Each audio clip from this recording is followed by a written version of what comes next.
الطبيعي ان الانسان بيكون عايز دايما يبقى موده حلو، يعني يحب الفرفشه. بس اللي مش طبيعي ابدا اني احب تقطيع الشرايين. يعني ايه ابقى مبسوطه وانا بسمع استاذ تامر عاشور وهو بيقول وفي ليالي عذابي معاك، او استاذه شيرين وهي بتغني الكدابين مثلا، ولا الست انغام وهي بتكتب التعهد. تعالوا نعرف ليه الناس بتحب الاغاني الحزينه وبتتفاعل معاها اكتر من الاغاني الرومانسيه. انا ايمان شاهين وده اخر مترو.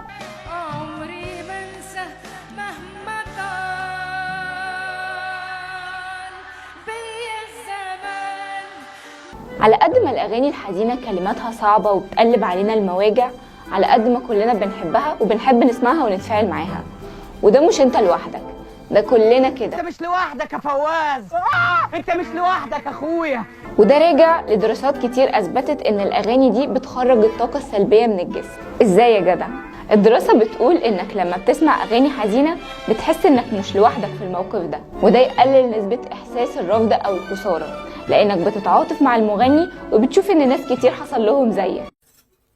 صح، أنا كده، أنا مش كده يا فاطمة؟ يعني تقعد تتفرج على فيلم أبي فوق الشجرة، تسيب الأغاني اللي في الفيلم كله وتقعد تعيط على أستاذ عبد الحليم وهو بيقول مشيت على الأشواك. مشيت على الأشواك. تفكر تسمع الست أم كلثوم وأول حاجة تيجي في بالك وهي بتقول للصبر حدود، يعني خلاص الست جابت آخرها، انت اللي هتستحمل مثلا؟ وكمان الدراسة أثبتت إن الأغاني الحزينة بتخرج إحساس القشعريرة من الجسم، وده بينتج عنه هرمونات زي الإكسيتوسين والبرولاكتين المرتبطين بالترابط الاجتماعي. يعني وانت قاعد بتعيط وجنبك المناديل، أول ما تحس إن جسمك قشعر اعرف إنك خلاص حققت التارجت بتاعك. كل شيء راح مننا، راح حبنا، راح حلمنا، فين اللي كان بيلمنا ما بقاش معانا خلاص.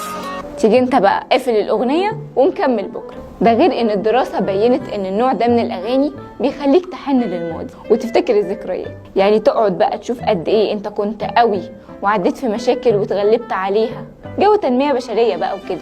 ياه، ده انت طلعت جبل يا جدع. من الآخر يعني اللي لازم تعرفه ان مش كل الحزن سيء. قول لنا بقى في الكومنتس انت بتحب تقطع شرايينك على صوت مين؟ وما تنساش تعمل لايك وشير واشتراك في القناة، واستنونا دايما في آخر مترو.